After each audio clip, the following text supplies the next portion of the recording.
সে যদি ওই চেয়ার কলঙ্কিত করে এর রূপ কিন্তু ভালো হবে না।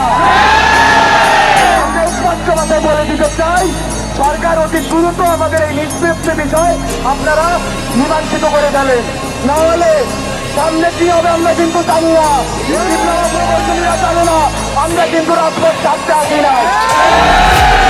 আমরা পরীক্ষায় বলেছিলাম, আমাদেরকে জোর করে রাজপথে নামানো হচ্ছে। আমরা রাজপথে এই মুহূর্তে নামতে চাই নাই। আমরাও চাই 24-এর পর বাংলাদেশ একটা সুস্থ একটা দেশে স্বাধীনভাবে আমরা আমাদের নির্বাচনে ভোট দিতে চাই। কিন্তু তারা এই বিএনপির উদ্যোগী মহল তারা আমাদেরকে এই নির্বাচন বান্ধবে ষড়যন্ত্র করে আমাদের রাজপথে নামিয়েছে। আমরা তাদের স্পষ্টভাবে উঠিয়ে দিতে চাই, আপনারা যদি আর এরকম আমাদেরকে রাজপথে নামানোর জন্য উঠে পড়ে লাগেন, এরপরে কিন্তু ভালো হবে না।